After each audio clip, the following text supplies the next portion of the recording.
Assalamualaikum warahmatullahi wabarakatuh. Selamat siang. Kami dari kelompok 5 akan mempresentasikan hasil pekerjaan kami yang berjudul Perawatan Instalasi Penangkal Petir pada Gedung di Universitas Negeri Jakarta. Saya selaku anggota dari kelompok 5 yaitu Bisma Janaka, NIM 191364008. Nama saya Fardan Yataki, NIM 191364008. Muhammad Zildan 191364023.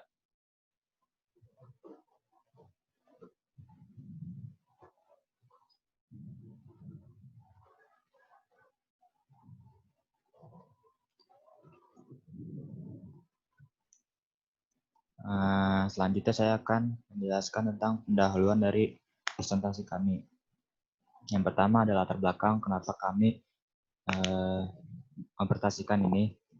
Petir yang menginjeksi mencapai 2000 ampere, 20.000 ampere, bahkan hingga tak terhingga efek yang timbul berupa efek termis, listrik, dan mekanis. Sistem instalasi penangkal petir secara umum dipasang dengan maksud mencegah, menghindari, dan mengurangi bahaya yang ditimbulkan oleh kejadian sambaran petir, sehingga bentuk dari perlindungan tersebut menjadi bagian yang penting untuk terus dievaluasi agar sistem ini memberi jaminan kerja yang baik. Terlebih bagi bangunan dan gedung yang diperuntukkan untuk kepentingan umum, seperti gedung perkuliahan, gedung perkantoran, pusat pembelajaran, apartemen, maupun bangunan lainnya. Universitas Negeri Jakarta Kampus A termasuk dalam kategori tempat kerja yang mengharuskannya menjamin keselamatan kerja bagi setiap orang yang berada di kawasan tempat kerja. Menurut Undang-Undang Nomor 1 Tahun 1970, keselamatan kerja ini termasuk bahaya akan sambaran petir yang pengawasannya diatur oleh Peraturan Menteri Tenaga Kerja Republik Indonesia, Peraturan Nomor 2 Menteri Tenaga Kerja tahun 1989. Dalam peraturan ini telah mencakup keseluruhan isi dari PUIPP atau Peraturan Umum Instalasi Penangkal Petir tahun 1983 yang berlaku hingga saat ini.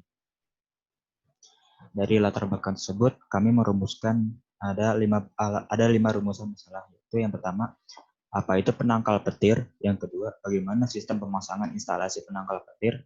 Yang ketiga, apa standar yang digunakan untuk pemasangan instalasi penangkal petir? Yang keempat, bagaimana potensi bahaya yang akan timbul dari tidak adanya penangkal petir di sebuah bangunan? Yang kelima, bagaimana studi kasus pada penggunaan instalasi penangkal petir? Kami memiliki tujuan penelitian, yaitu tujuan penelitian ini yaitu untuk mempelajari lebih dalam mengenai sistem penangkal petir dan mengetahui kesesuaian sistem penangkal petir di Universitas Negeri Jakarta dengan regulasi permenaker nomor 1 tahun 2015. Selanjutnya akan disampaikan oleh teman kami.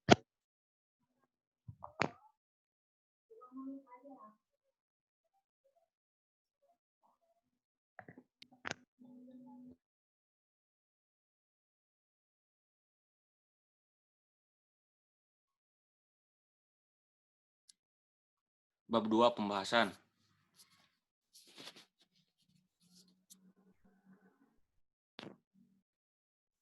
Penangkal petir. Penangkal petir adalah rangkaian jalur yang difungsikan sebagai jalan bagi petir menuju ke permukaan bumi tanpa merusak benda-benda yang dilewatinya. Ada dua tipe instalasi penangkal petir konvensional yang digunakan. Dari kedua tipe instalasi penangkal petir konvensional tersebut, tentunya sangat dipertimbangkan mengenai standar keamanan, kualitas instalasi, biaya, dan estetika menjadi titik tolak utama bagi kita untuk memilih memakai sistem pengamanan sambaran petir manakah yang sesuai untuk bangunan kita.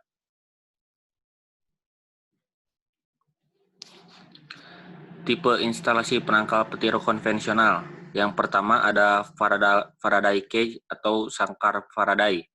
Rangkaian jalur elektris dari bagian atas bangunan menuju tanah atau grounding dengan beberapa jalur penurunan kabel sehingga menghasilkan jalur konduktor berbentuk sangkar yang melindungi bangunan dari sambaran petir.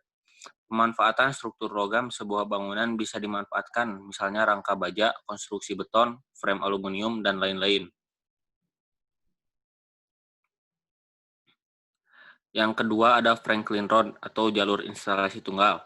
penangkal petir Franklin Road adalah rangkaian jalur elektris dari atas bangunan menuju sisi bawah tanah dengan jalur kabel tunggal, dengan cara memasang alat berupa batang tembaga dengan daerah perlindungan berupa kerucut imajiner dengan sudut puncak 1,5 derajat.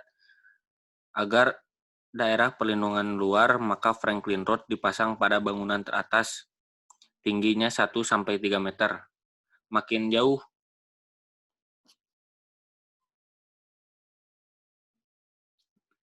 nah ini bagian komponen penangkal listrik. Yang gambar A, batang penangkal petir. Gambarnya kayak gitu. Yang B, kabel konduktor. Yang C, tempat pembumian.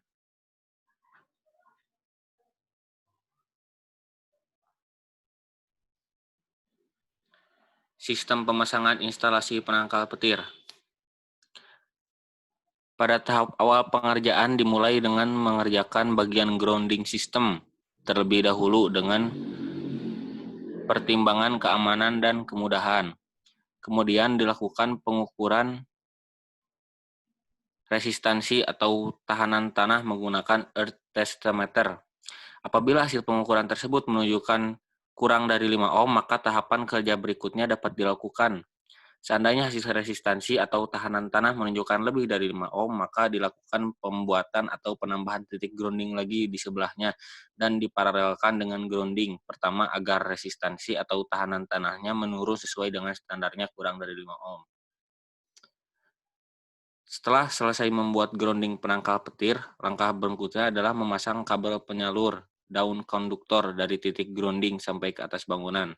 Tentunya dengan mempertimbangkan jalur kabel yang terdekat dan hindari banyak belokan atau tekukan 90 derajat sehingga kebutuhan material dan kualitas instalasi dapat efektif dan efisien. Kabel penyalur petir yang biasa digunakan antara lain kabel BC, bare copper, kabel NYY, atau koaksial. Untuk tempat-tempat tertentu sebaiknya diberi pipa pelindung dengan maksud kerapihan dan keamanan. Bila kabel penangkar petir telah terpasang dengan rapi, maka tahap selanjutnya pemasangan head terminal petir tentunya harus terhubung dengan kabel penyalur tersebut sampai ke grounding system. Pada saat memasang terminal petir, kita harus menggunakan tiang penyangga yang tingginya minimal 3 meter.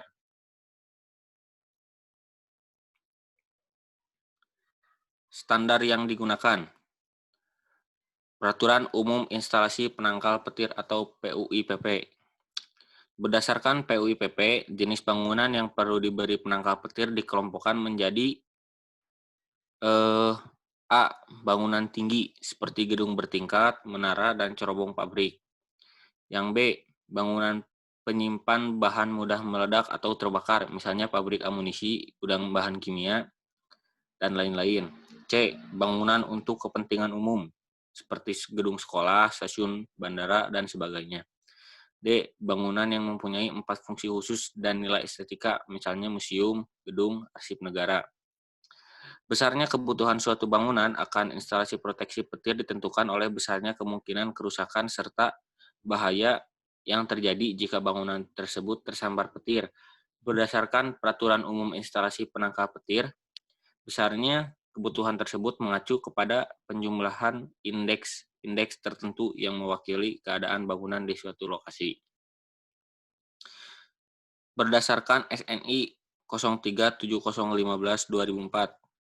Berdasarkan pada SNI 037015/2004, pemilihan tingkat proteksi yang memadu untuk suatu sistem proteksi didasari pada frekuensi sambaran petir langsung ke tempat yang diperkirakan ke struktur yang diproteksi dan frekuensi sambaran petir tahunan setempat yang diperbolehkan.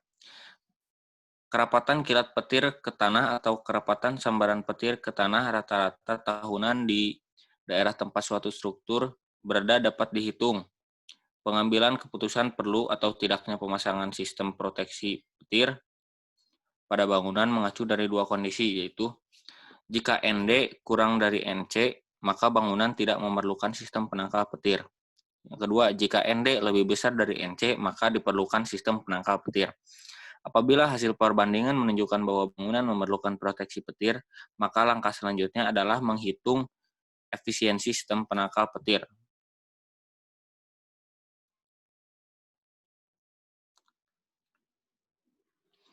Potensi bahaya yang timbul jika tidak ada penangkal petir di sebuah bangunan.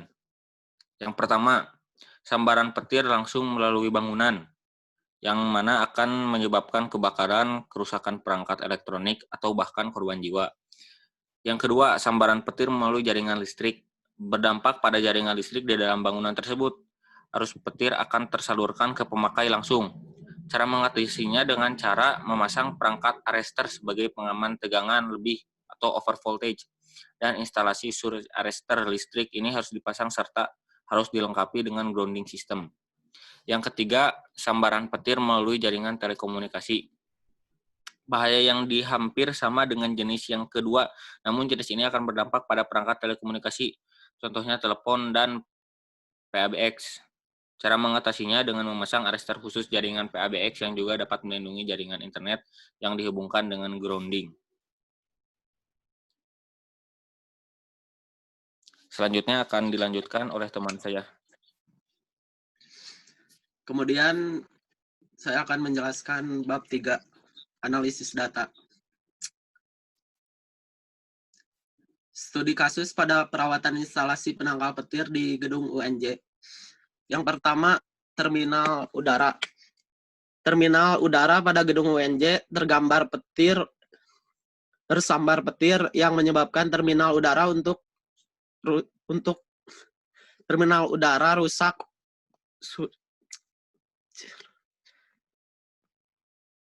sudah tidak berfungsi. Posisi peletakan sistem penangkal petir sudah ditempatkan di posisi paling tinggi di seluruh gedung.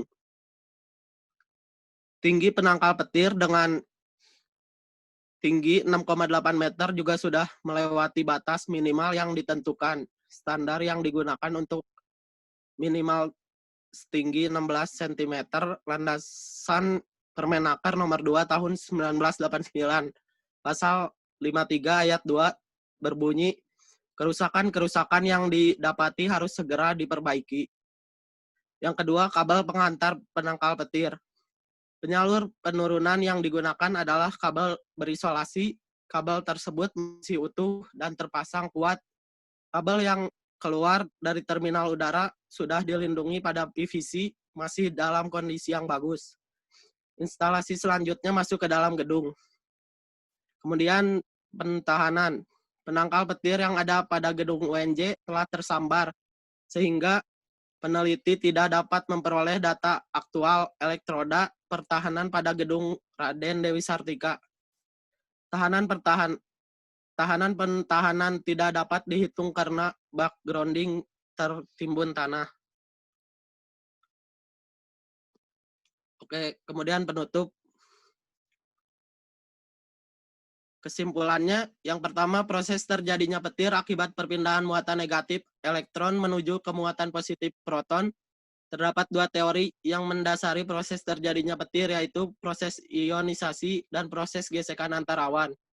Yang kedua, jenis petir yang terjadi di bumi yaitu petir ST Elmo Fire, petir boom, petir deadly, petir cloud, petir flash, petir cloud, sea, dan banyak lainnya. Yang ketiga, sambaran petir terjadi ketika arus air naik dengan membawa tetesan air super dingin dan kristal es bersama-sama, dan kumpulan awan menjadi bermuatan listrik dan menghasilkan petir. Menurut National Oceanic dan Atmospheric, meskipun ada beberapa teori yang terjadi seperti di atas, akan tetapi tidak ada yang bisa mengatakan dengan pasti bagaimana interaksi antara kristal es menciptakan serangan petir. Yang keempat, pemasangan penangkal petir untuk bangunan adalah memberikan saluran elektris dari atas bangunan ke tanah dengan tujuan bila ada sambaran petir yang mengenai atas bangunan, maka arus petir bisa mengalir ke ground dengan baik. Bagian utama dari penangkal petir adalah batang penangkal petir, kabel, konduktor, dan tempat pembumian atau grounding. Jenis instalasi penangkal petir atau penyalur petir konvensional yaitu terdiri dari Faraday Cage, sangkar Faraday, dan Franklin Rod atau jalur instalasi tunggal. Sarannya, setidaknya dengan adanya penangkal petir ini, resiko akan sambaran petir bisa diminimalisir untuk instalasi pemasangannya. Bisa dilakukan sendiri asal sesuai prosedur atau biar tidak repot serahkan kepada ahlinya.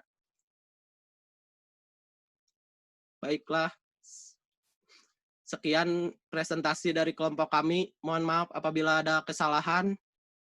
Wabillahi taufik wal hidayah. Wassalamualaikum warahmatullahi wabarakatuh.